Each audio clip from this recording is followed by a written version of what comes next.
Hey everyone, Spicy Toast Gaming here. It's the start of a new week, so it's time for a new set of weekly adventures. So we have a 1, a 2, and a 3.5 star adventure. So for the 1 star up against Teemo, we have Forest Workout. All units have strike double my power. This is a pretty fun one. The enemy is going to have this too though. Normally it's very nice for units that can actually rock Gale Force, and you can normally use this to just end the game. So especially if you go for someone like Jax or Diana, you can normally go for a build that has Gale Force for that scout. Maybe go for Jax, you can also go like Crown Guard Inheritance. And also be sure to add some Overwhelm to your unit, and you can normally throw them down and just obliterate the enemy Nexus, especially since this is just a 1 star.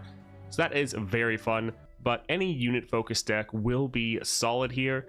Elise is another great one. Throw on Gale Force on Elise, strike with all your Spiderlings, get all those units doubling their power, and can also be solid for both Kayn as well as Garen, because both of them are focused on getting strikes off but also killing enemy units.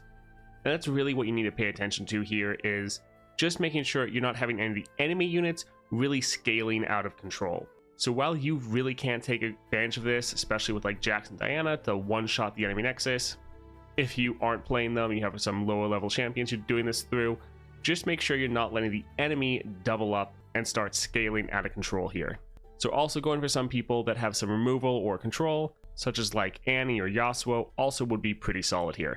Moving on then to the 2 star, we have Mercy Killings. Round end, kill all damaged units, so yours and the enemies. Champions that can just hit the enemy board for a little bit of damage and let them die at the end of the round, really good. So Jack, if you have him at 3 stars, has that effect of every time you refill your mana, he pings the entire enemy board for damage.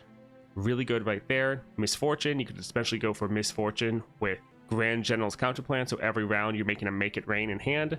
Just playing those all the time, get those hitting the enemy units.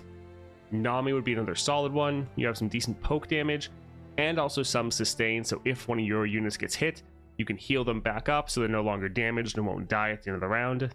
Jinx would also be really good for this one, but Jinx is really good for anything. Just be very careful with taking any blocks, because if you take a block and the unit takes damage, they will die at the end of the round. So sometimes it's going to be better to just damage the enemy units, but then sit back, let them attack you. As long as you're not going to destroy your Nexus, it's not a big deal. They'll die at the end of the round. So this will really just be one that you don't want to be surprised by, and especially take attacks or blocks where your units are going to get hurt and then end up dying at the end of the round. Now there's also Unstable Technology, to grant a random keyword to the first unit the foe summons each round. Not really anything you can do about that one, just something to be aware of, and every time they summon a unit, or their first unit every round, pay attention to what they get and try to prioritize them if they get something important like Elusive or Lifesteal. Last up then, we have the 3.5 star with Darius. Noxian Might each round the first time the foe summons a unit, granted 2 power. Withstand, round start, grant the foe's units 1 health. And then the Vicious Enemy. So really the enemy is getting a little bit of extra value, with their units being a little bit stronger when they get summoned, or at least the first unit every round. And then at the start of every round, they're getting a little bit more health. Overall though, especially for the last challenge, or last adventure for the week, pretty easy set of modifiers, and these modifiers aren't really pushing you in any direction. So I feel like this is a weekly where you can really use whoever you want here, as long as they are decently strong. Now the enemy still has that Vicious Enemy, so plus 10 Nexus health, starting mana, and hand size. So this is still tough, but these other modifiers are very easily ignorable. Like, you should try to kill the enemy units so they don't get more and more health every round, but you normally should be trying to do that anyways. So pretty easy final adventure. This really might be a time to use this adventure to level up some of your champions, because 3.5 star adventure, this should still give you a solid amount of XP, and these modifiers are pretty easy. And these modifiers don't really counter any champions. So that's it for the week. Seems like a pretty simple and easy week.